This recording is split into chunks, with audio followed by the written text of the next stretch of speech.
그날 평양은 숨을 쉬지 못했다. 아침부터 확성기 소리가 도시의 골목을 긁고 지나갔고 방송은 한 문장을 반복했다. 전주민 비상경계. 평양 한복 3층부 동선이 오가는 구역부터 통행이 끊겼다. 길목마다 검문이 세워졌고 사람들은 눈을 마주치지 않으려 고개를 더 숙였다. 어떤 날은 이런 일이 한 번씩 있었다. 그러나 그날은 달랐다. 공기 자체가 달랐다. 마치 누군가 도시의 심장을 움켜쥐고 있는 것처럼 모든 소리가 작아지고 발걸음이 조심스러워졌다. 그때 나는 이미 알고 있었다. 이건 단순한 훈련도 외부 소문도 아니라는 걸. 평양 상층부 운전병. 나는 그 직함을 입고 살아왔다. 직함은 무거웠다. 말이 운전병이지. 내 손은 단지 핸들만 잡는 손이 아니었다. 내가 잡는 건 차가 아니라 동선이었다. 누가 언제 어디로 움직였는지, 어떤 길을 택했는지, 몇 번 신호를 넘겼는지 그 모든 게 기록되지 않아도 내 몸이 기억했다. 나는 매일 차량의 하부를 손전등으로 비추고 타이어 홈을 확인하고 엔진 소리를 듣고 뒷좌석의 먼지 한 톨까지도 정리했다. 가끔은 뒷좌석에 앉는 사람의 숨소리까지도 내 심장에 붙어 있었다. 그런데 그날 트렁크에서 그것이 나왔다. 지도 한 장, 종이 한 장이 뭐라고. 하지만 평양은 그 종이 한 장 때문에 미쳐버렸다. 누군가의 얼굴이 하얗게 질리고 전화선이 끊긴 듯 지시가 엉켰다. 상구는 결론부터 내렸다. 유출이다.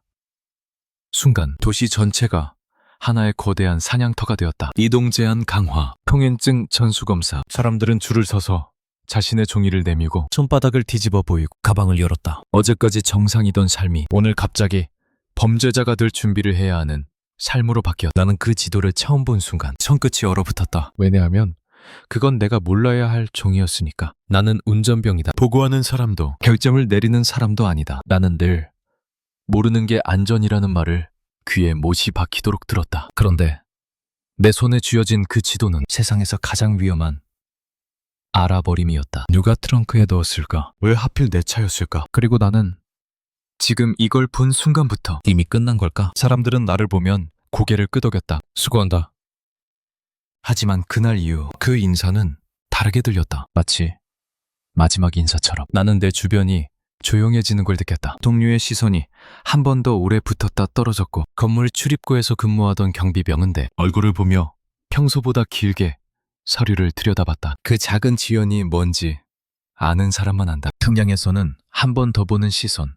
이 총알보다 무겁다. 나는 지도 한 장을 다시 접어넣지도 못했다. 손에 닿은 종이의 감촉이 기분 나쁘게 따뜻했다. 그 순간 깨달았다. 나는 운전대를 잡고 평양을 돌고 있었지만 사실은 내 삶이 누군가의 손에 의해 운전되고 있었다는 걸. 그날 밤 도시의 불빛은 그대로였는데 마음은 어두웠다. 나는 스스로에게 물었다. 내가 지금까지 충성이라고 믿었던 건 단지 살아남기 위한 습관 아니었나? 지도 한 장이 이렇게 무섭다면 이 나라의 진짜 모습은 얼마나 얇은 종이 위에 서 있는 건가? 그리고 마지막으로 가장 무서운 질문이 목구멍에서 올라왔다. 이 지도는 나를 살리기 위해 들어온 걸까? 나를 죽이기 위해 들어온 걸까? 그때부터였다. 내 삶은 더 이상 근무가 아니었다. 모든 순간이 검문이었고 모든 숨이 증거가 됐다. 다음 이야기는 바로 그 지도 한 장이 내 인생을 어디로 끌고 갔는지에 대한 기록이다. 끝까지 함께 해달라. 당신이 듣는 동안에도 누군가는 아직 그 지도를 찾고 있을지 모른다. 그날의 비상방송이 있기 전까지 내 삶은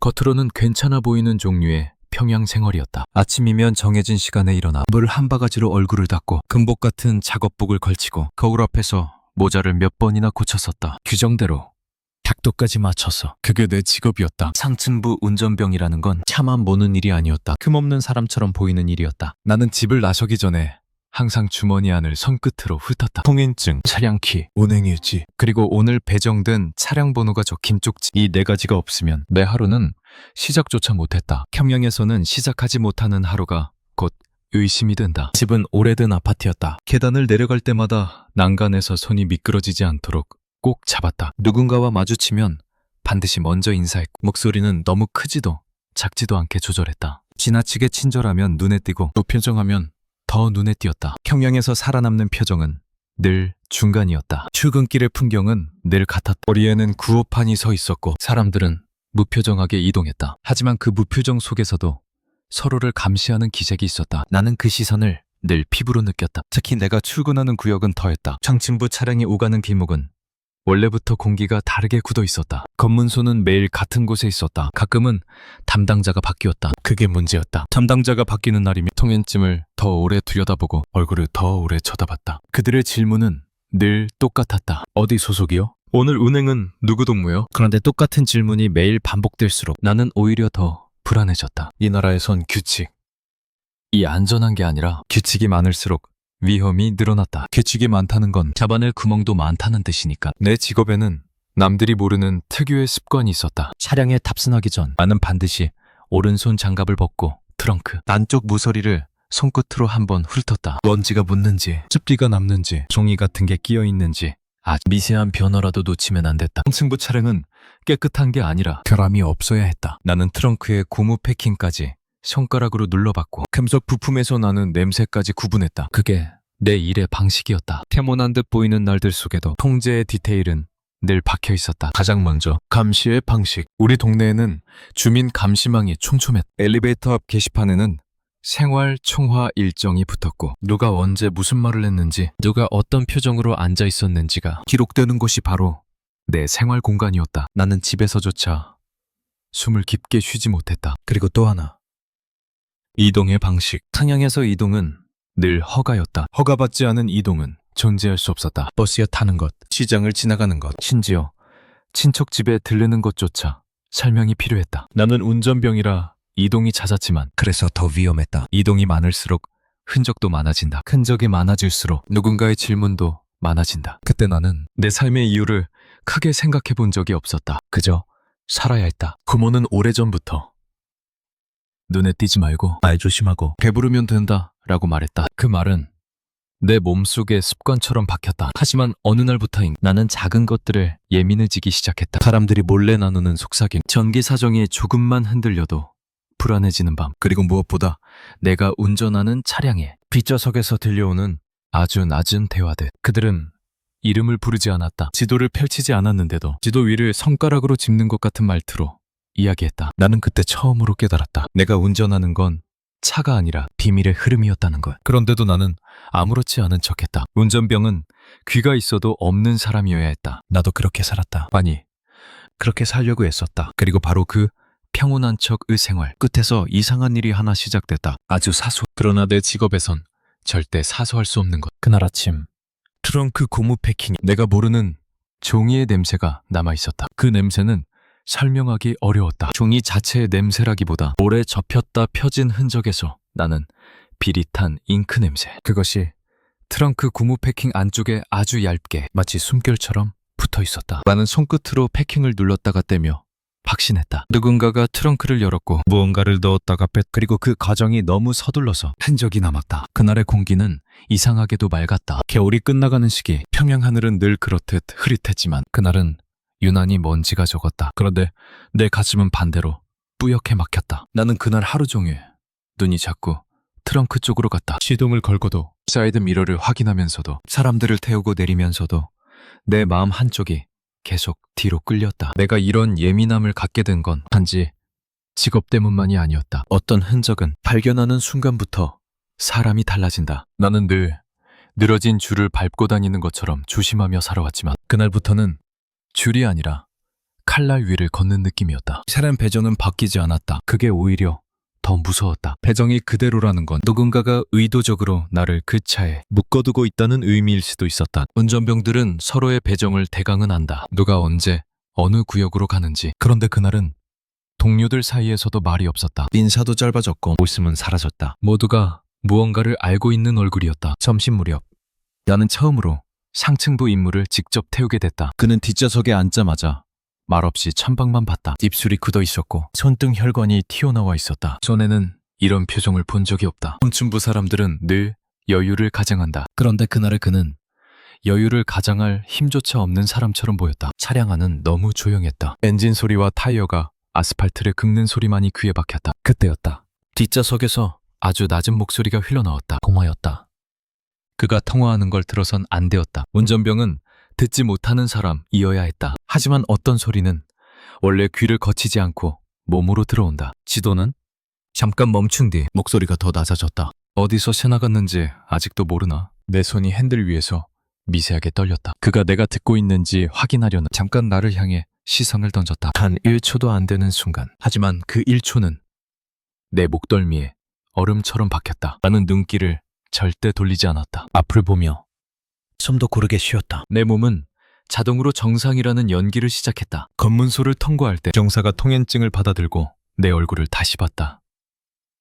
늘 하던 방식인데 그날은 다르게 느껴졌다. 그는 통행증 사진과 내 얼굴을 번갈아 보더니 쓸데없이 묻지도 않던 질문을 던졌다. 요즘 근무는 문제 없어? 나는 잠깐 멈칫했다. 그리고 최대한 무표정하게 말했다. 문제 없습니다. 그가 웃지도 않는 얼굴로 고개를 끄덕였다. 통행증을 돌려주는 손이 아주 약간 느렸다. 그 느림이 나에겐 경고처럼 들렸다. 그날 저녁 차량을 차고지에 넣고 나서도 나는 바로 돌아가지 못했다. 다른 운전병들이 먼저 나가고 야적장에 어둠이 내려앉았을 때까지 나는 트렁크 앞에 서 있었다. 열어볼 수도 없고 안 열어볼 수도 없었다. 나는 결국 트렁크를 살짝 열었다. 안쪽은 깨끗했다. 너무 깨끗했다. 마치 누군가가 일부러 깨끗하게 해둔 것처럼. 그 순간 누군가 뒤에서 내 이름을 불렀다. 동무. 나는 천천히 고개를 돌렸다. 경비 담당이었다. 얼굴은 늘 같았지만 눈빛이 달랐다. 그는 내 트렁크를 한번 보고 내 손을 한번 보고 내 얼굴을 다시 봤다. 그리고 아무렇지 않은 듯 말했다. 오늘 운행일지 창구에 바로 올리라. 그 말은 명령이었지만 진짜 의미는 다른 곳에 있었다. 너를 보고 나는 고개를 숙이며 대답했다. 알겠습니다. 그가 한 걸음 더 다가 아주 낮게 덧붙였다.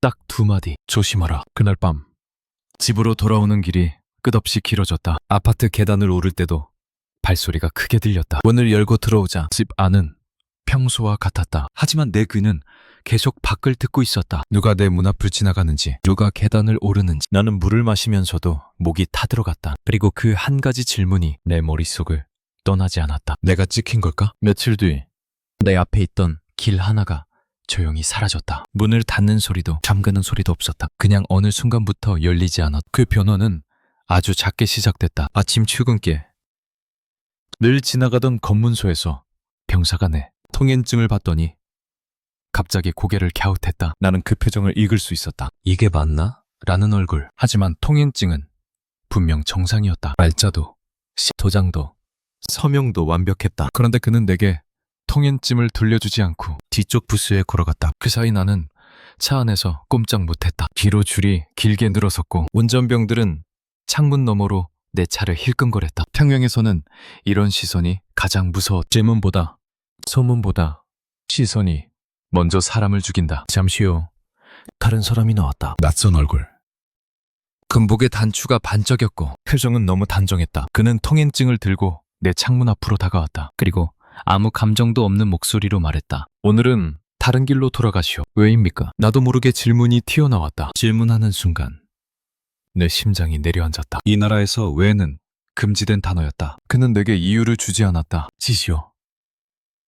단 2글자. 그걸로 끝이었다. 나는 고개를 끄덕이고 차를 돌렸다. 그날부터 내 동선은 아주 교묘하게 바뀌기 시작했다. 원래 상층부 구역으로 들어가던 길은 막히고 대신 멀리 돌아서 들어가게 했다. 들어가는 길목마다 검문은 늘어났고 체크포인트는 많아졌다. 이동이 길어질수록 불안도 길어졌다. 내가 몰랐던 건 하나였다. 동선이 바뀌면 감시의 방식도 바뀐다. 그날 밤 차고지에서 퇴근하려고 할 때였다. 내 운행일지를 제출하는 창구가 달라져 있었다. 이전에는 늘 같은 인원이 받았다. 익숙한 얼굴, 적당히 무심한 손. 그런데 그날은 낯선 사람이 서 있었다. 그는 내 운행일지를 받자마자 빠르게 훑더니 한 줄에서 손을 멈췄다. 여기. 그가 손가락으로 가리킨 건 내가 쓴 정차 시간이었다. 나는 순간 온몸이 차가워졌다. 정차 시간은 늘 적당히 적어놓던 것이었다. 너무 정확하면 의심받고 너무 부정확하면 더 의심받는다. 운전병들은 다 안다. 적당한 거짓말로 살아남는 법. 그는 내 얼굴을 보며 말했다. 이 정차 누구 짓이었어? 내 입술이 마르고 혀가 굳었다. 나는 최대한 천천히 대답했다. 상부 호출이 있었습니다. 그는 고개를 끄덕이지 의심하지도 않았다. 그냥 운행일지를 접어서 옆으로 넘기며 아주 조용히 한마디를 덧붙였다. 요즘 기록이 중요하오. 그 말은 칭찬도 충고도 아니었다. 너를 기록하겠다는 선언 같았다. 집으로 돌아오니 어머니가 밥을 차려놓고 있었다. 어머니는 내 얼굴을 보자마자 눈을 한번 내리깔았다. 어머니는 내 직업을 잘 몰랐다. 아니, 알려고 하지 않았다. 상층부와 관련된 일은 가족에게도 말하면 안 됐다. 말하지 않는 게 사랑이었다. 하지만 그날 어머니는 평소와 달랐다. 숟가락을 들다가 멈추고 조심스럽게 물었다. 오늘 무슨 일 있었니? 나는 대답하지 못했다. 대답하면 거짓말이 되고 대답하지 않으면 표전이 된다. 평양에서는 표전이 증언이다. 나는 밥을 한 숟갈 넣고 억지로 씹었다. 쌀이 목에 걸린 느낌이 났다. 그날 새벽 누군가 문을 두드리는 꿈을 꾸었다. 쿵 쿵. 나는 벌떡 일어나 숨을 들이켰다. 꿈이었다. 하지만 손끝은 얼어 있었다. 나는 어둠 속에서 벽시계를 보며 생각했다. 문이 두드려질 날이 가까워지고 있다. 다음 날 나는 출근하려고 집을 나섰다. 계단을 내려가는데 아래층에서 누군가 올라오고 있었다. 낯선 남자들을 겉보기엔 주민처럼 보였지만 갈소리가 군인 같았다. 너무 일정했고 너무 조용했다. 그들은 내 옆을 스쳐 지나가며 내 얼굴을 보지도 않았다. 그런데 그 순간 내가 느꼈다. 그들은 나를 보러 온 게 아니다. 나를 기억하러 온 것이다. 출근길 검문소에서 오늘도 길이 바뀌었다. 그리고 이번에는 단순한 오해가 아니었다. 내가 원래 맡았던 차량이 다른 운전병에게 넘어갔다. 오늘부터 너는 이 차다. 낡은 차량. 방친부용이 아닌 외곽 업무용. 그 말은 곧 내가 중심에서 밀려났다는 뜻이었다. 혹은 반대로 더 가까이 끌려갔다는 뜻이었다. 나는 그 순간 처음으로 확실히 알았다. 이제 내 삶의 문이 아주 천천히 닫히고 있다는 것. 도망칠 생각은 아직 없었다. 하지만 마음속에서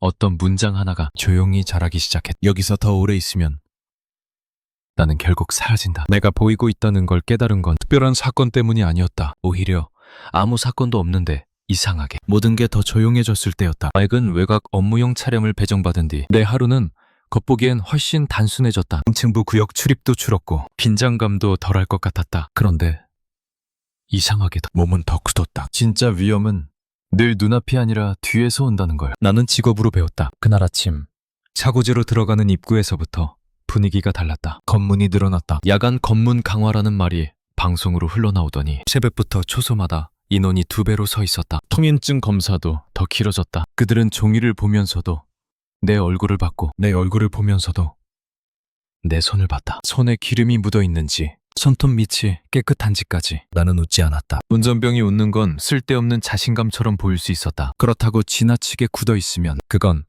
죄책감으로 보였다. 그래서 나는 늘 그 중간을 유지하려 했다. 그런데 그날은 중간이 너무 어려웠다. 숨이 가심해서 끝까지 올라오지 않았다. 첫 운행은 외곽 식량 배달 관련이었다. 평양 외곽 창고와 배급소 사이를 오가는 단순한 동선. 하지만 단순한 동선일수록 감시는 더 촘촘했다. 상층부를 다루는 방식과는 다른 감시였다. 여긴 사람들의 눈이 많았다. 그리고 그 눈들은 조용히 보고 조용히 말한다. 차량에 오르기 전 나는 습관적으로 하부 점검을 했다. 그런데 하부가 아니라 번호판이 이상했다. 나사 하나가 새 것처럼 반짝였다. 이 차는 낡은 차였다. 모든 게 달아 있어야 정상이다. 그런데 그 나사 하나만 새 것이라니. 누군가 떼었다. 다시 조였다. 이유는 하나였다. 표시를 남기기 위해. 나는 아무렇지 않은 척 번호판을 손으로 한 번 문질렀다. 그때 내 손등이 미세하게 떨렸다. 아니, 떨리면 안 된다. 떨리는 손은 들킨 손이. 나는 손을 주머니에 넣고 천천히 시동을 걸었다. 도로에 나서자마자 또 하나가 보였다. 100미러소. 일정한 거리로 따라붙는 자전거 한 대. 처음엔 우연이라고 생각했다. 평양엔 자전거가 흔하다. 하지만 이상했다. 신호를 한 번 넘겼는데도 그 자전거는 계속 같은 속도로 따라왔다. 내가 속도를 올리면 같이 올랐고 내가 잠깐 정차하면 멀지 않은 곳에서 멈췄다. 자전거 타는 남자는 고개를 숙인 채 결코 나를 똑바로 보지 않았다. 그게 더 무서웠다. 보웨이브는 늘 그렇게 움직인다. 보는 척하지 않으면서 끝까지 본. 그리고 통제는 또 다른 방식으로 들어왔다. 배급소 앞에서 갑자기 이동 제한 강화. 조치가 내려졌다며 도로가 막혔다. 길이 막힌 게 문제가 아니었다. 막는 방식이 문제였다. 원래는 출입증을 확인하고 통과시키면 끝이다. 그런데 그날은 차량 내부를 전수검사했다. 트렁크를 열라고 했다. 나는 속으로 이를 악물었다. 트렁크를 여는 순간 내 손끝이 얼어붙었다. 아무것도 없어야 한다. 없었다. 분명 비어 있었다. 그런데 검사하는 병사의 손이 너무 능숙했다. 그는 마치 알고 있는 곳을 찾듯 특정 모서리부터 뒤졌다. 트렁크 바닥 매트를 걷고 스페어 타이어 공간을 손가락으로 두드리고 내 운행 일지까지 펼쳐봤다. 그가 갑자기 물었다. 요즘 네가 맡는 일이 줄었지? 나는 대답을 너무 빨리 해도 안 되고 너무 늦어도 안 됐다. 숨을 한 번 삼키고 담담하게 말했다. 예, 지시대로 움직입니다. 그는 고개를 끄덕였지만 그 눈빛은 끄덕이지 않았다. 그리고 마지막에 이렇게 말했다. 트렁크는 항상 깨끗해야 한다. 알지? 나는 그 말이 단순한 차량 관리, 지시가 아니라는 걸 알았다. 트렁크. 지금 이 도시에서 가장 위험한 단어. 내 심장이 순간 크게 뛰었다. 병사는 웃지도 않으면서 아주 짧게 입꼬리를 올렸다. 나는 그걸 봤다. 그 표정은 확신이었다. 우리가 알고 있다. 돌아오는 길에 나는 일부러 시장 근처 골목으로 들어갔다. 사람이 많은 곳은 안전할 수도 있다. 눈이 많으면 보위부도 함부로 잡아가지 못한다. 하지만 그날은 달랐다. 사람들 속에서도 감시는 더 선명했다. 누군가 나를 스쳤고 누군가는 내 차 앞을 일부러 천천히 걸었다. 그리고 한 여자가 내 차 옆에서 갑자기 속삭이듯 말했다. 운전동무, 요즘 조심해야지. 나는 브레이크를 밟을 뻔했다. 하지만 참았다. 참아야 했다. 모른 척해야 했다. 그 여자가 누구인지 알 수 없었다. 주민일 수도 있고 유도 요원일 수도 있다. 평양에서는 친절이 가장 날카로운 칼이다. 차고지로 복귀하자 내 서류가 또 막혔다. 운행 종료 도장을 찍어주는 담당자가 내 종이를 보고 말했다. 오늘은 여기 말고 저쪽으로 가서 확인받으시오. 저쪽은 확인반이었다. 이전에는 존재하지 않던 자리. 아니, 존재했지만 내게는 열리지 않던 자리. 확인반에는 보위부 합동조처럼 보이는 사람들이 앉아 있었다. 말수가 적고 펜을 천천히 움직이며 사람을 서류처럼 보았다. 그중 한 명이 내 운행 일지를 덮고 조용히 한 줄을 읽었다. 정차 시간 반복된 그건 사실이었다. 나는 요즘 일부러 같은 시간, 같은 곳에서 잠깐씩 정차했다. 이유는 단순했다. 나도 사람이라 숨을 돌릴 시간이 필요했다. 하지만 그들은 그 숨을 패턴으로 잡아냈다. 그 순간 나는 확신했다. 그들은 이제 나를 사람으로 보지 않는다. 대상으로 본다. 나는 고개를 숙이고 나오면서 발바닥 감각이 사라지는 걸 느꼈다. 평양의 겨울바람이 목덜미를 때렸다. 그런데 이상하게도 차갑지 않았다. 이미 내 안이 더 차가웠으니까. 그날 밤 집 앞 골목에 도착했을 때였다. 등 뒤에서 아주 자연스러운 발소리가 들렸다. 누군가가 나와 같은 속도로 걷고 있었다. 나는 걸음을 조금 빨리 했다. 그도 빨라졌다. 나는 순간적으로 멈춰섰다. 그리고 등 뒤에서 들렸다. 동무 한마디. 내 이름을 부르지 않았다. 그 말 하나로 충분했다. 나는 천천히 고개를 돌렸다. 그는 평범한 외투를 입은 남자였다. 너무 평범해서 더 비정상적이었다. 그는 내 눈을 똑바로 보며 아주 낮게 말했다. 너 봤지? 그 한 문장이 내 등을 뚫고 들어왔다. 그가 무엇을 말하는지 묻지 않아도 알았다. 지도? 트렁크. 그날의 냄새. 나는 입술을 떼지 못했다. 그가 한 걸음 다가오며 덧붙였다. 아무 말 하지 말고 내일 아침 지식이다. 그리고 그는 아무 일도 없었다는 듯 골목 끝으로 사라졌다. 나는 집 문 앞에서 한참을 서 있었다. 열쇠가 손에 있었지만 문을 열 수가 없었다. 그날 처음으로 나는 잠들기 전에 스스로에게 이렇게 말했다. 이제 나는 보이는 사람이 됐다. 다음 날 아침 나는 평소보다 훨씬 일찍 눈을 떴다. 알람이 울리기 전이었다. 아니, 사실은 잠을 제대로 잔 것도 아니었다. 잠이 들었다가 깼다기보다 얇은 얼음 위에 누워있다가 작은 균열 소리에 벌떡 일어난 느낌이었다. 집안은 고요했다. 어머니의 숨소리만 들렸고 창밖에서는 누군가 빗자루로 눈을 쓸어내는 소리가 아주 멀리서 끌려왔다. 그런데 내 귀는 그 모든 소리 사이에서 발소리를 찾고 있었다. 계단을 오르내리는 복도 끝에서 멈칫하는 소리, 문 앞에서 숨 고르는 소리 없었다. 그래서 더 무서웠다. 출근길엔 아무 일도 없었다. 검문소는 늘 그 자리에 있었고 병사는 늘 그 얼굴이었다. 통행증도 평소처럼 한번 펼쳐보고 한 번 내게 돌려주었다. 그런데 그 평소가 너무 얇았다. 종이처럼 조금만 힘을 주면 찢어질 것 같은. 차고지에 도착했을 때 내 책상 위에 운행 배정표가 없었다. 대신 흰 종이 한 장이 놓여 있었다. 어디서나 흔한 종이었다. 하지만 그 시는 흔하지 않았다. 딱 한 줄. 십시. 서문 밖 3번 적재장 혼자.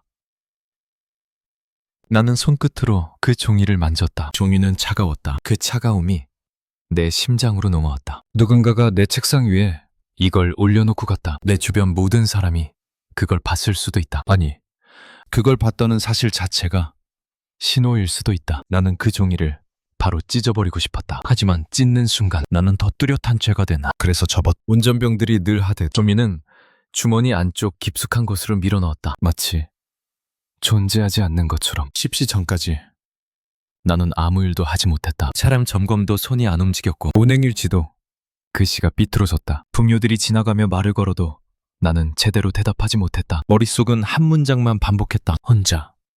평양에서 혼자 오라는 말은 두 가지 뜻뿐이 살려줄 테니 오라는 뜻 혹은 혼자 와서 사라지라는 뜻. 시간이 됐다. 나는 낡은 차량을 몰고 서문 밖으로 나갔다. 3번 적재장. 그곳은 물자 반출입이 자주 있는 곳이었고 그래서 항상 어수선했다. 어수선함 속에서 사람 하나쯤 사라져도 모두가 모른 척할 수 있는 장소. 차를 세우자 남자 한 명이 기다리고 있었다. 어제 골목에서 나를 불렀던 그 남자였다. 평범한 외투, 평범한 얼굴, 평범한 체격. 하지만 평범함이 너무 정확해서 오히려 기계처럼 보였다. 그는 내 차 조수석 문을 열지도 않고 창문을 두드리며 말했다. 내려.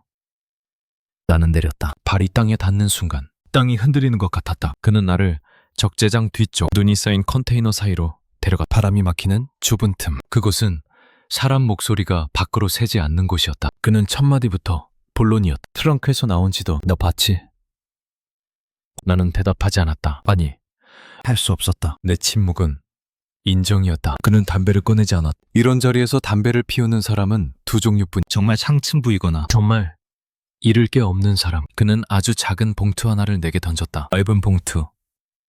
안에는 사진이 있었다. 흑백 사진. 내 어머니가 장마당 앞에서 누군가와 서 있는 모습. 그리고 또 한 장. 내가 차고지에서 트렁크 점검을 하는 모습. 내가 모르는 각도에서 찍힌 사진이었다. 그 순간 내 목뒤가 얼어붙었다. 그가 말했다. 너 이미 우리 손 아니야. 나는 입술을 깨물었다. 이게 끝이었다. 나는 이제 선택지가 없다. 선택지가 없는 사람은 사람이 아니라 물건이 된다. 그는 목소리를 낮췄다. 너한텐 두 길이 있다. 하나는 그냥 입 다물고 살다가 어느 날 조용히 끌려가는 것. 다른 하나는 우리 말을 듣는 것. 무슨 말을? 내 목소리가 새어나왔다. 너무 작아서 마조차 못 들을 뻔했다. 그는 내 눈을 똑바로 보며 말했다. 지도. 그건 단순한 지도 아니야. 그게 밖으로 나가면 상층부가 무너져. 그래서 지금 다들 미친 거고. 나는 순간 그날 뒷좌석에서 들리던 목소리가 떠올랐다. 지도는?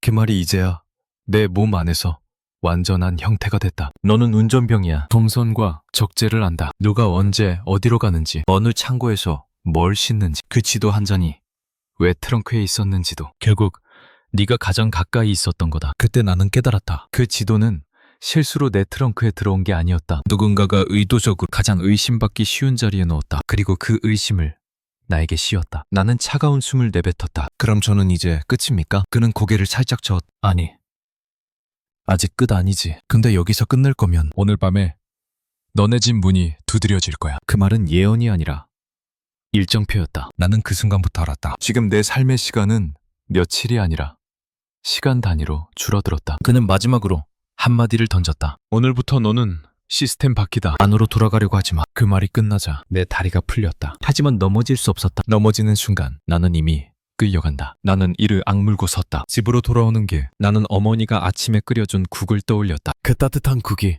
내 목을 타고 내려가던 느낌. 그의 작은 따뜻함 때문에 나는 지금 더 숨이 막혔다. 그리고 그날 저녁 마지막 한 방울 이 떨어졌다. 어머니가 내 손을 잡고 말했다. 요즘 네 눈이 자꾸 뒤를 보더라. 사람이 그렇게 살면 죽는다. 그 말에 나는 웃지도 울지도 못했다. 대신 아주 작은 행동 하나를 했다. 나는 어머니의 통행증을 내 주머니에 넣었다. 그 순간 내 안에서 무언가가 끊어졌다. 도망치겠다는 결심이 아니라 살아남기 위해선 떠나야 한다는 확정. 나는 그날 밤 스스로에게 조용히 말했다. 이제 나는 돌아갈 수 없다. 그날부터 시간의 질감이 달라졌다. 하루가 하루처럼 흐르지 않았다. 아침이 오면 안도하는 게 아니라 아직도 안 접혔다는 사실에 더 겁이 났다. 밤이 오면 잠이 오는 게 아니라 오늘 밤 문이 두드려질까를 계산했다. 나는 차고지에서 더 이상 운전병처럼 움직일 수 없었다. 이제 내 몸은 일을 하는 몸이 아니라 도망칠 타이밍을 찾는 몸이었다. 웃는 얼굴,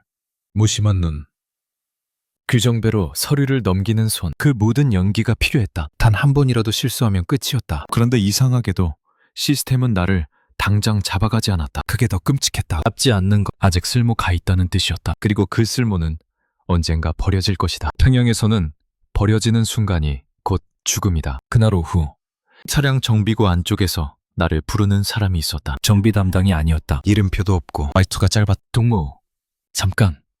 나는 고개를 끄덕이며 따라갔다. 컨테이너 뒤 좁은 통로. 어제 그 남자와 같은 방식이었다. 공간을 선택하는 방식부터 이미 누군가의 손이 같은 냄새를 풍겼다. 그 남자가 기다리고 있었다. 그는 이번엔 봉투 대신 작은 천주머니를 내밀었다. 현금이야. 그리고 연락신. 주머니 안에는 얇은 지폐와 낡은 단추처럼 보이는 작은 금속 조각이 들어있었다. 겉보기엔 그냥 부속품. 하지만 그는 그걸 손가락으로 탁 치며 말했다. 이건 신호다. 내일 새벽. 시내에서 빠져나갈 때 이걸 한번 굴려. 소리가 들리면 네 앞에 길이 열린다. 나는 숨을 삼켰다. 어디로 나갑니까? 그가 대답했다. 1차는 외곽 검문선, 2차는 물자 이동 차량에 섞여서 강 건너, 3차는 남쪽으로 연결되는 사람만. 그 말은 너무 간단했다. 너무 간단한 계획은 보통 함정이다. 하지만 내게는 선택지가 없었다. 내 가족은? 그가 물었다. 나는 순간 어머니의 얼굴이 떠올랐다. 밥상 위에서 내 손을 잡던 비를 보는 눈을 걱정하던 목소리. 혼자 갑니다.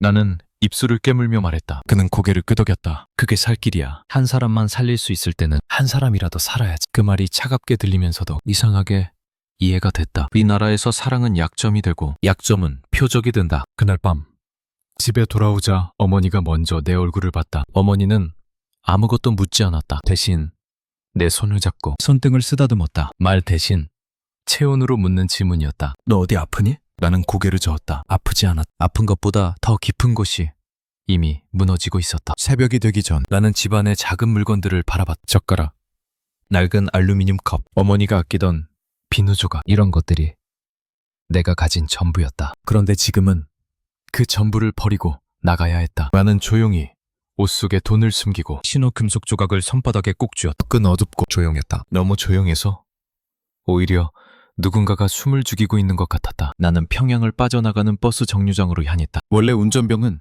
이런 시간에 이동하면 안 된다. 하지만 그게 오히려 위장일 수도 있었다. 자신감 있는 불법은 가끔 사람들의 시선을 비껴간다. 나는 고개를 숙이고 줄에 섰다. 주변 사람들은 말이 없었다. 모두가 자기 숨만 들고 서 있었다. 버스가 오고 나는 올라탔다. 좌석에 앉는 순간 내 심장이 너무 크게 뛰어서 옆 사람이 들을까 두려웠다. 버스가 출발하자 창밖으로 평양의 불빛이 하나씩 멀어졌다. 내가 알던 세계가 멀어지고 있었다. 외곽 검문선 1차. 버스가 멈췄다. 군인들이 올라왔다. 손전등이 얼굴을 훑었다. 통행증. 나는 미리 준비한 통행증을 내밀었다. 어머니 통행증은 아직 쓰지 않았다. 그건 정말 마지막 순간의 칼이었다. 군인은 내 통행증을 보고 내 얼굴을 보고 다시 통행증을 봤다. 그 눈이 아주 잠깐 흔들렸다. 걸린 건가? 그런데 그때 버스 뒤쪽에서 누군가가 크게 기침을 했다. 너무 일부러인 기침. 군인의 시선이 잠깐 뒤로 쏠렸고 나는 그 틈에 손바닥 안에서 신호 금속 조각을 바닥으로 살짝 굴렸다. 짤까? 작은 금속 소리. 그 순간 버스 밖에서 다른 군인이 외쳤다. 여기 확인 끝. 빨리 통과시켜. 군인은 짜증 섞인 얼굴로 통행증을 돌려주며 말했다. 가라. 버스가 다시 움직였다. 나는 그때 처음으로 숨을 내쉬었다. 하지만 안도는 오래가지 않았다. 2차. 물자 이동 차량 합류 지점. 버스에서 내려야 했다. 나는 미리 약속된 골목으로 들어갔다. 맞은 담벼, 창고 냄새, 젖은 흙. 그곳에 작은 트럭이 기다리고 있었다. 운전석에는 모자를 깊게 눌러 쓴 남자가 있었다. 나는 조수석이 아니라 적재함 쪽으로 올라탔다. 포대자루 사이 곡물 냄새가 코를 찔렀다. 숨을 크게 쉬면 들킬 것 같아. 트럭이 출발했고 바퀴가 자갈을 밟는 소리가 심장과 같이 울렸다. 그때였다. 트럭이 갑자기 멈췄다. 밖에서 들려온 목소리. 이 차 오늘 계획이 없는데? 내 척추가 얼었다. 운전사가 낮게 대답했다. 지시 받았습니다. 지시?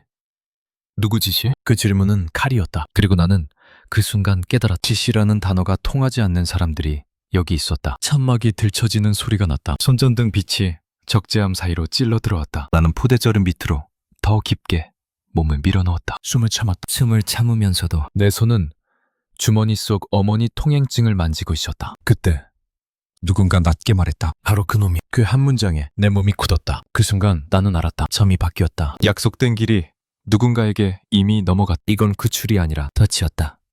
트럭 적재함이 더 크게 들려 올려지고 포대자루가 거칠게 젖혀졌다. 내 숨이 끝까지 막혔다. 그러나 나는 마지막으로 아주 작고 확실한 행동을 했다. 내 손으로 어머니 통행증을 꺼내 포대 속 깊은 틈에 밀어넣었다. 내 흔적을 내 가족에게서 떼어내기 위해서. 그리고 나는 포대 밖으로 손을 내밀었다. 잡혔다는 걸 인정하는 손이 아니라 도망칠 타이밍을 찾기 위한 손이었다. 손이 잡히는 순간 내 팔뚝뼈가 부러질 것처럼 꺾였다. 포대자루 밖으로 끌려 나오는 내 몸은 사람이 아니라 짐짝 같았다. 흙바닥에 무릎이 먼저 박혔고 입안으로 흙맛이 번졌다. 누군가 내 뒤통수를 눌렀다. 목이 땅에 닿을 만큼 숙여졌고 그 옆으로 차가운 목소리가 흘렀다. 움직이면 여기서 끝이. 나는 움직이지 않았다. 움직일 힘도 없었다. 아니, 움직이는 순간 내가 사라질 방식이 바뀔 뿐이었다. 소리도 없이 끝나느냐, 피가 튀며 끝나느냐, 그 차이뿐이었다. 손전등 빛이 내 얼굴을 찢듯 흩었. 그리고 누군가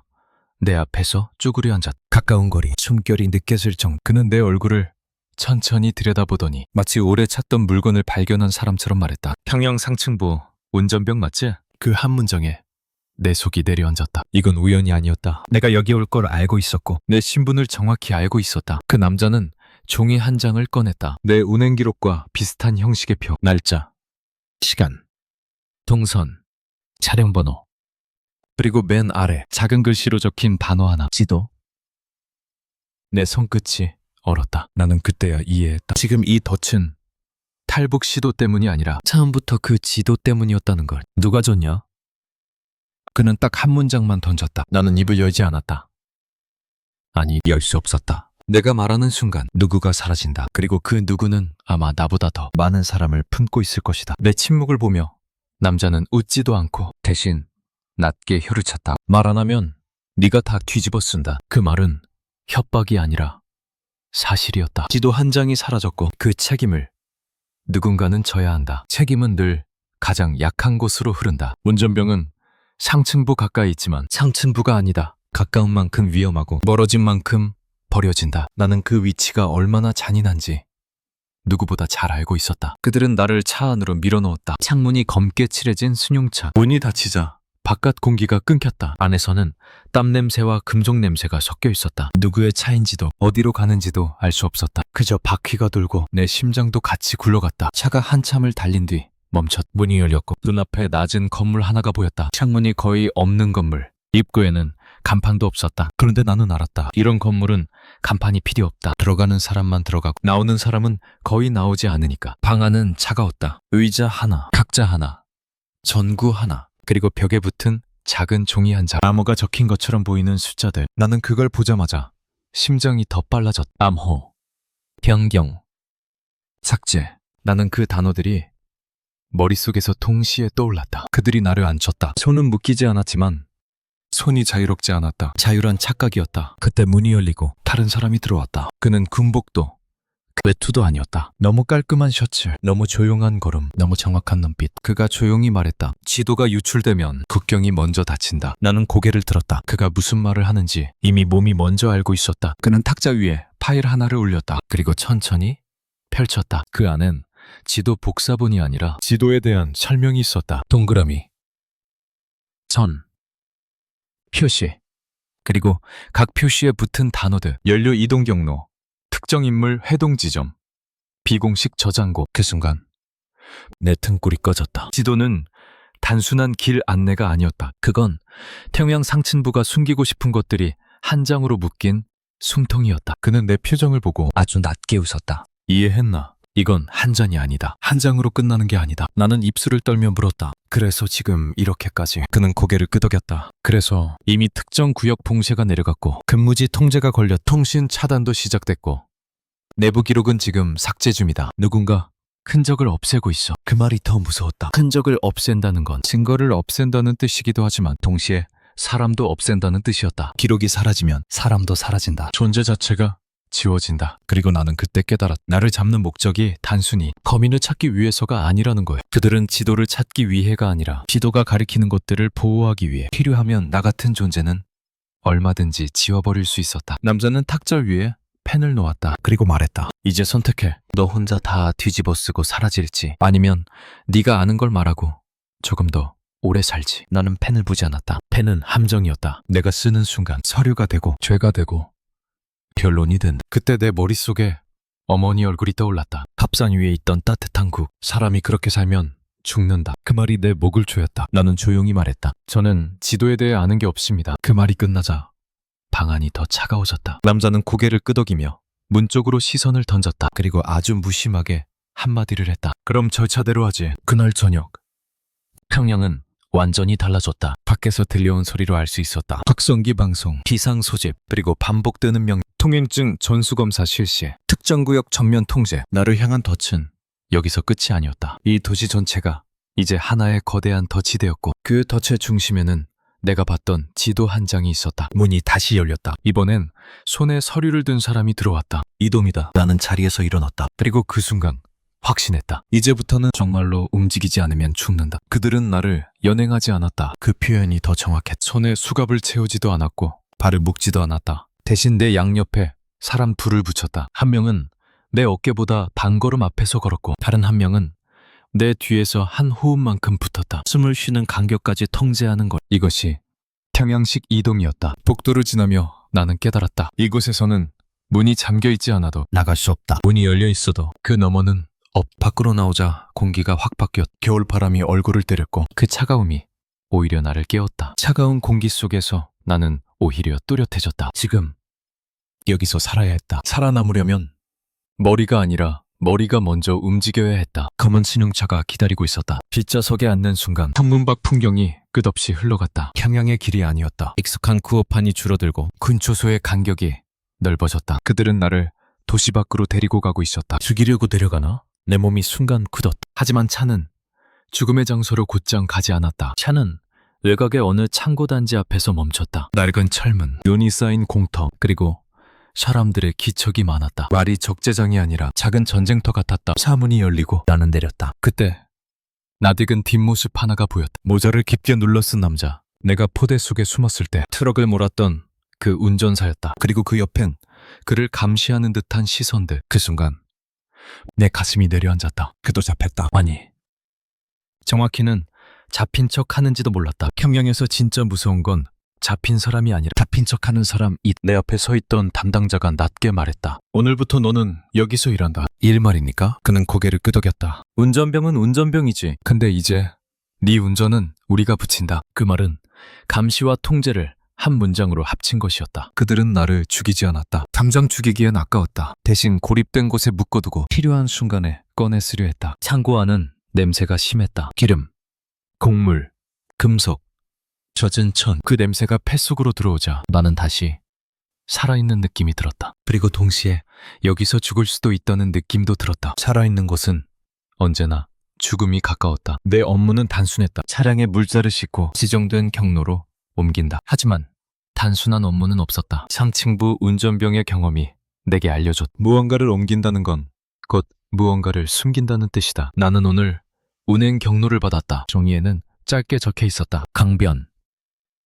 그 단어를 보는 순간 내 심장이 크게 한번 뛰었다. 평양에서 강변은 단순한 풍경이 아니다. 강은 경계이고, 강은 탈출이고, 강은 죽음이다. 나는 고개를 숙이고 종이를 잡았다. 그리고 그 순간 내 안에서 아주 작은 희망이 깜빡였다. 강변까지 가는 길이 있다면 그 작은 불빛은 오래가지 않았다. 나는 곧바로 깨달았다. 강변으로 가는 길은 늘 함정이다. 강변에는 눈이 있다. 귀가 있다. 총이 있다. 그날 오후 창고 안에서 작업을 마치고 트럭 적재함을 정리하는데 누군가 내 옆에 아주 자연스럽게 다가왔다. 포대자루를 만지는 기름 묻은 장갑. 그는 내게 속삭이듯 말했다. 동무 살고 싶어? 나는 몸을 굳혔다. 이건 길일 수도 있고 더디일 수도 있다. 나는 고개를 돌리지 않고 아주 작은 목소리로 대답했다. 누구요? 그는 웃지 않았다. 이렇게 말하지. 네가 도망가려던 길 누가 팔았다. 근데 아직 길은 살아있어. 브로커, 두 얼굴. 그 사실이 이제 내 피부로 확정됐다. 너 혼자 움직이면 죽는다. 그가 말했다. 근데 우리 라인으로 타면 확률이 생긴. 확률. 평양에서 확률은 사치지만 지금 내겐 유일한 자산이었다. 그는 내게 작은 물건을 쥐어줬다. 맑은 볼트 하나, 흔한 부품. 그런데 나는 그것을 보는 순간 알아챘다. 운전병 특유의 감. 볼트 표면에 아주 얇은 선이 하나 새겨져 있었다. 그 선은 단순한 흠집이 아니라 표식이었다. 이거를 내일 강변 접선 지점에서 보여줘. 그가 낮게 말했다. 그러면 누군가 너를 알아본다. 라는 물었다. 그럼 대가는? 그는 아주 짧게 답했다. 지도.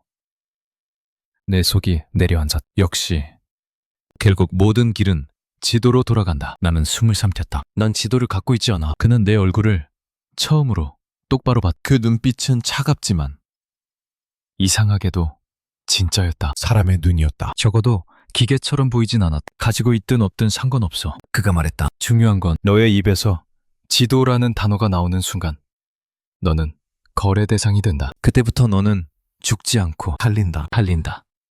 그 단어가 내 목구멍에 박혔다. 그날 밤 나는 창고 단지의 작은 숙소로 돌아왔다. 침대는 딱딱했고 담요는 축축했다. 하지만 그건 문제가 아니었다. 문제는 내 머릿속이었다. 수백 가지 길이 떠오르고 수백 가지 죽음이 겹쳤다. 나는 그 볼트를 손바닥에 올려놓고 계속 굴렸다. 굳은 손바닥에 금속이 닿는 감각이 자꾸 현실을 확인시켰다. 매일 나는 강변으로 간다. 매일 나는 다시 덧안으로 들어간다. 매일 나는 도망칠 수도 있다. 그러나 동시에 아주 작은 디테일 하나가 내 계획을 무너뜨릴 수 있었다. 창문 밖에서 들려온 발소리, 아주 일정한 발소리, 그리고 문 앞에서 멈추는 기척. 그 기척은 단순한 순찰이 아니었다. 누군가가 내 문을 기억하고 있었다. 나는 숨을 멈췄다. 볼트를 주머니 속 깊이 숨겼다. 그리고 속으로 생각했다. 내일 강변으로 가는 이 길 정말 내 길일까? 아니면 누군가가 만든 마지막 덫일까? 그날 밤 시간은 늘어나지 않았다. 오히려 찢어졌다. 1시간은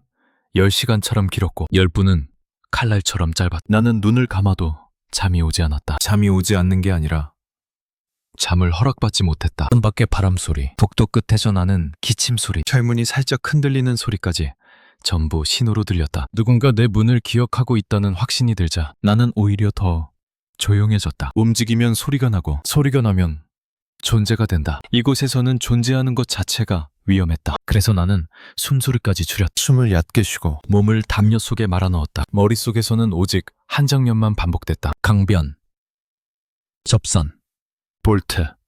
그런데 정말 그게 살 길일까? 새벽이 가까워질수록 배가 고팠다. 그 고프이 이상했다. 나는 평양에서 굽는 것에 익숙했다. 그런데 지금의 고픔은 단순한 배고픔이 아니었다. 살고 싶다는 몸의 신호 같았다. 내가 여전히 살아있고 살아남고 싶다는 사실을 몸이 먼저 증명하는 느낌. 그때였다. 복도에서 누군가가 아주 조용히 내 문 앞을 지나갔다. 그냥 지나가는 게 아니었다. 걸음을 멈추지 않았는데도 분명히 느꼈다. 문 앞에서 호흡이 한 번 스쳤다. 사람의 수. 가까운 거리. 라는 몸을 굳혔다. 문이 열릴까? 지금이 끝일까? 하지만 문은 열리지 않았다. 대신 발소리가 멀어졌다. 그 멀어짐이 더 무서웠다. 그들은 지금 당장 나를 가져가지 않는, 즉 아직은 나를 쓰겠다는 뜻이다. 내일 강변까지 가게 해주겠다는 뜻. 그 사실이 내 속을 차갑게 만들었다. 아침이 왔다. 창고 단지의 아침은 평양과 달랐다. 사람들의 얼굴이 더 거칠었고 말이 더 짧았다. 눈빛에는 생활의 먼지가 묻어 있었다. 그러나 그 먼지 속에서 서로를 감시하는 습관은 그대로였다. 여기선 감시가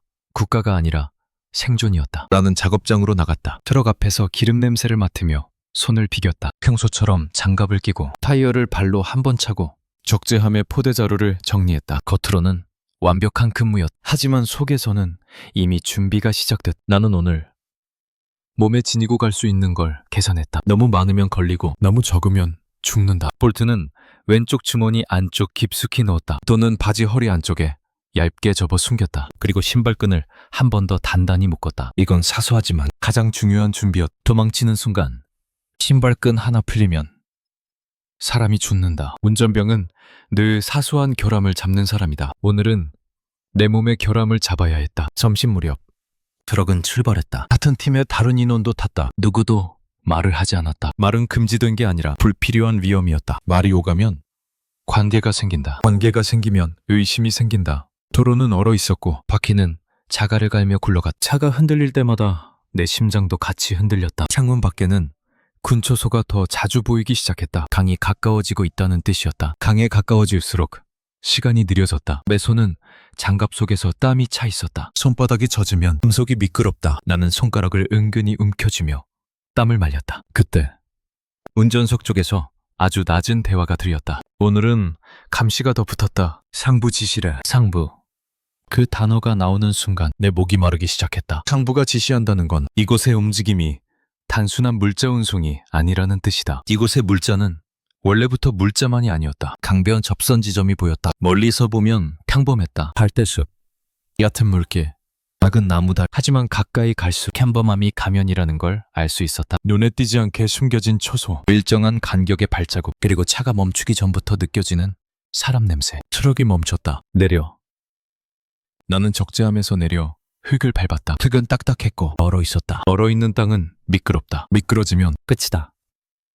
나는 발을 조심스럽게 놓았다. 그리고 접선, 볼트를 보여줄 순간 나는 포대 자루를 옮기는 척하며 주변을 살폈다. 표식을 알아볼 사람이 있어야 했다. 그런데 눈에 띄는 건 하나뿐이었다. 너무 많다는 것. 사람이 너무 많았다. 원래 접선은 조용해야 한다. 조용하지 않으면 접선이 아니 함정이다. 내 심장이 크게 한번 뛰었다. 하지만 나는 표정을 바꾸지 않았다. 겁먹은 얼굴은 여기서 바로 죽는다. 나는 가능한 한 무심하게 어깨를 말고 포대를 옮겼다. 그때 내 옆을 지나가던 남자가 아주 낮게 말했다. 볼트. 나는 멈추지 않았다. 멈추면 들킨다. 그 대신 손을 주머니에 넣은 척하며 볼트를 살짝 꺼냈다. 손바닥에 얹은 채 포대 뒤로 지나가는 순간 그 남자의 시야에만 보이도록 방향을 틀었다. 남자의 눈동자가 아주 미세하게 움직였다. 떨어.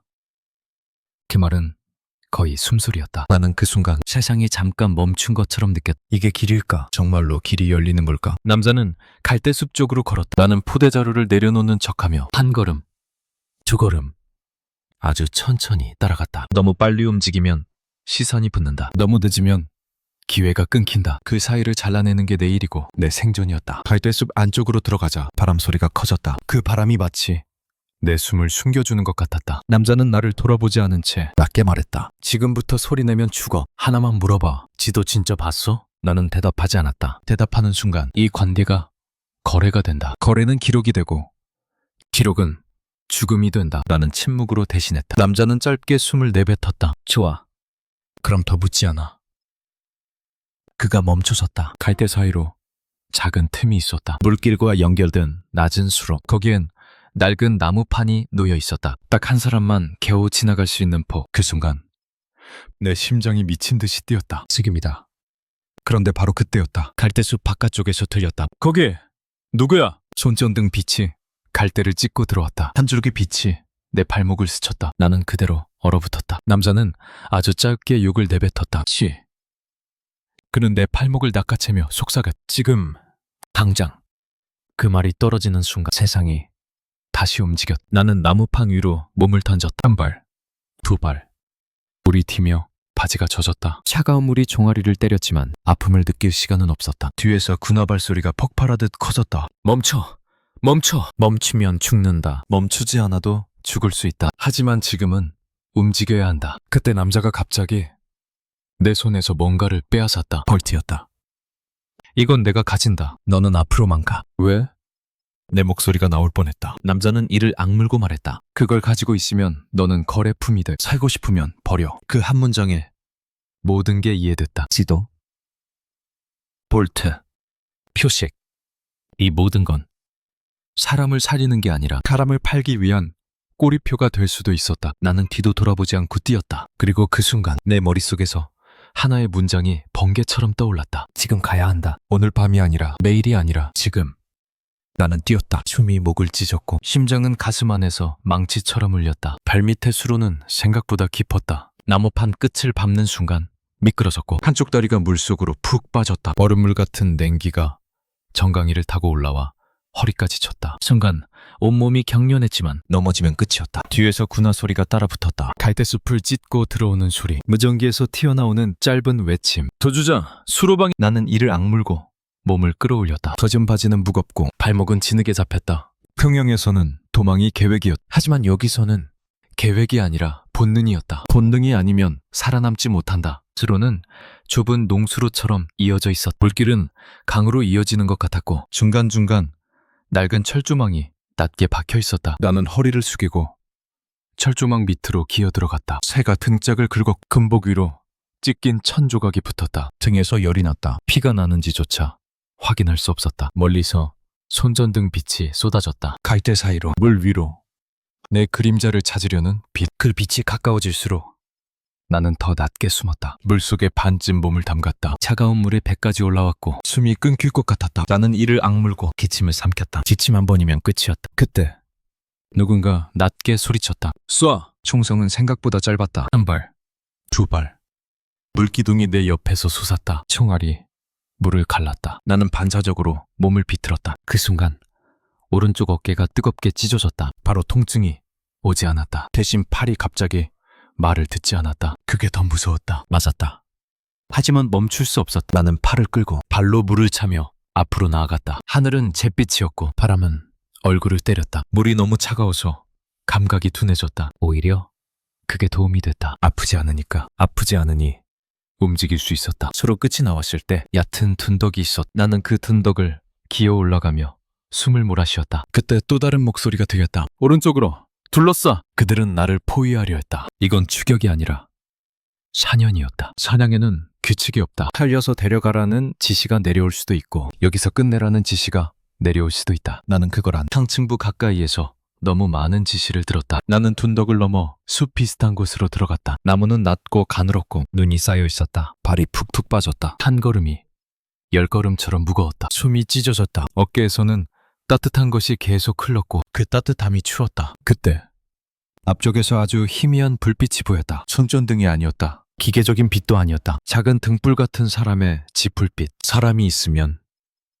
죽는다. 이 나라에서 사람은 안전이 아니라 위험이다. 하지만 지금 내 상태로는 더 뛰면 죽을 수도 있었다. 나는 마지막 힘으로 그쪽으로 기어갔다. 작은 창고 같은 곳. 문 등으로 바람이 새고 있었다. 나는 문 옆에 몸을 붙이고 숨을 죽였다. 잠시 후 안에서 발소리가 들렸다. 문이 살짝 열렸다. 나는 멈칫했다. 눈앞에 선 사람은 군인이 아니었다. 중년 남자. 손에 낡은 손전등 하나. 얼굴이 검게 그을렸고 눈빛은 날카로웠다. 그는 내 어깨를 보고 내 젖은 바지를 보고 내 얼굴을 보더니 딱 한마디 했다. 말하지 마.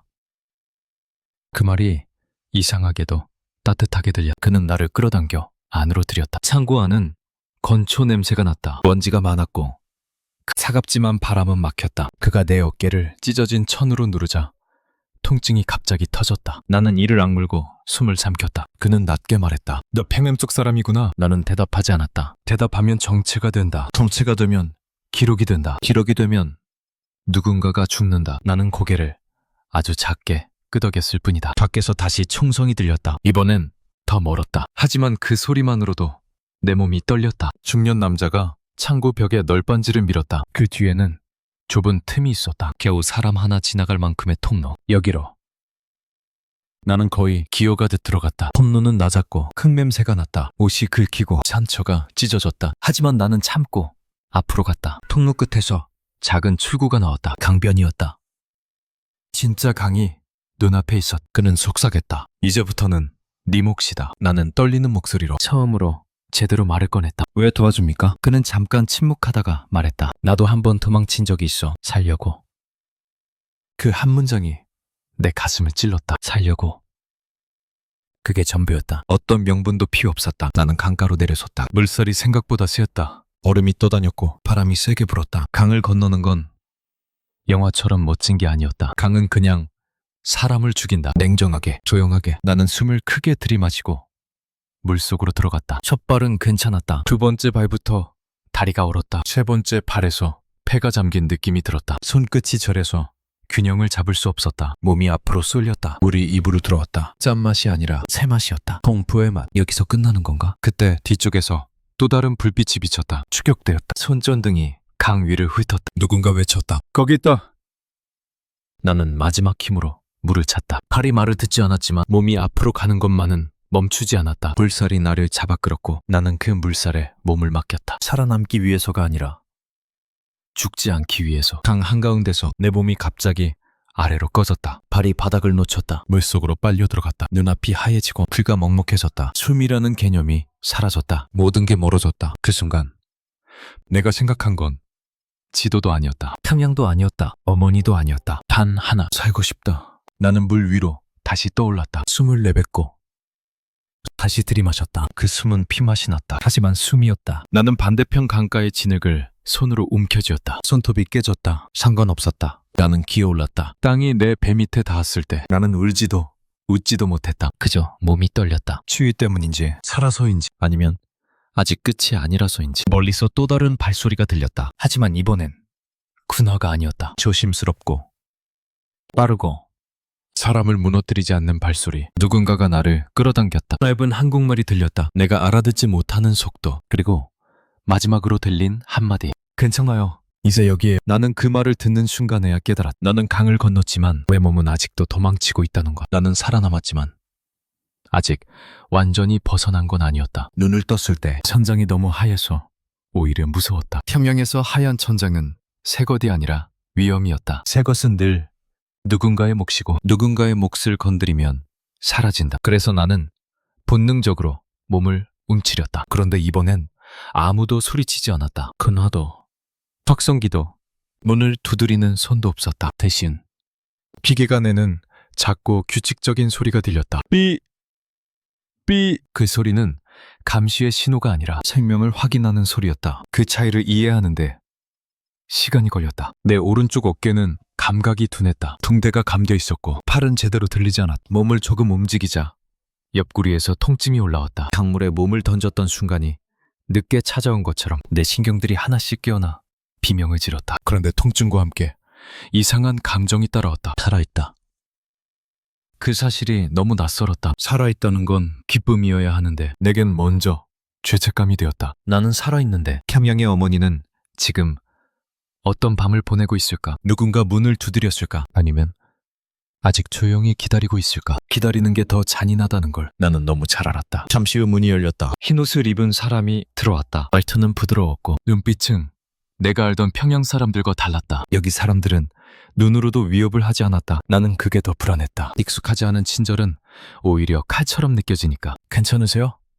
물 드릴까요? 나는 대답을 못했다. 한국말이었다. 정확히는 같은 말인 리듬이 달랐다. 나는 그 문장을 알아듣는데도 몇 초가 걸렸다. 입술을 때려다가 혀가 굳어버렸다. 평양에서는 말이 위험이었으니 말은 기록이 되고 기록은 체포가 된다. 나는 고개만 끄덕였다. 그 사람은 물을 건네며 내 손을 살폈다. 손톱이 깨져 있었고 피부는 갈라져 있었다. 그 손을 보는 순간 나는 갑자기 숨이 막혔다. 이 손은 평양에서 운전대를 잡던 손이었다. 운행일지를 쓰던 손이었다. 트렁크 고무 패킹을 훑던 손이었다. 그리고 이제는 강을 붙잡고 기어오르던 손이었다. 그 다음은 빠르게 흘러 조사, 확인, 보호시설, 병원 이동. 사람들은 차분했고 절차는 명확했다. 하지만 내 속은 전혀 명확하지 않았다. 누군가 질문을 하면 나는 자동으로 단어를 삼켰다. 모른다와 아니다만 반복했다. 그게 내 몸에 새겨진 생존 방식이었으니까. 처음 하나원이라는 단어를 들었을 때도 그랬다. 새로운 곳, 새로운 규칙, 새로운 삶.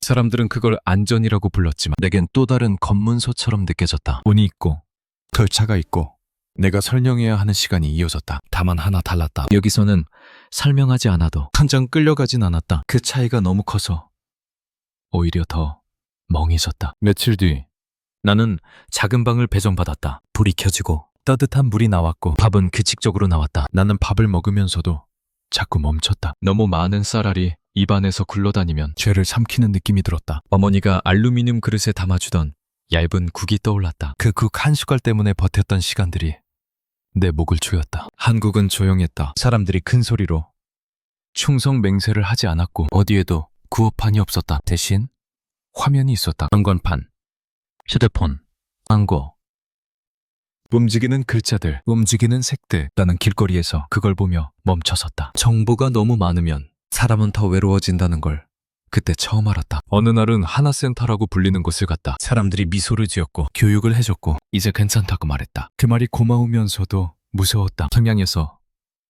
괜찮다는 말은 늘 거짓말이었으니까. 누군가 괜찮다고 말하는 순간 진짜로는 괜찮지 않은 일이 시작된다. 밤이 되면 더 힘들었다. 불을 끄면 내 몸이 먼저 평양으로 돌아갔다. 복도 끝 발소리, 문 앞에서 멈추는 숨, 낮게 부르는 동무. 나는 침대 위에서 벌떡 일어나 숨을 고르고 객을 바라보며 앉아 있었다. 아무도 오지 않는데도 나는 계속 기다렸다. 기다리다가 지쳤고 지치다가 또 기다렸다. 나는 가끔 내 오른손을 들여다봤다. 운전병의 습관이 아직 남아있었다. 손가락이 무의식적으로 마치 트렁크 모서리를 확인하듯 이불 끝을 훑었다. 확인, 확인, 확인.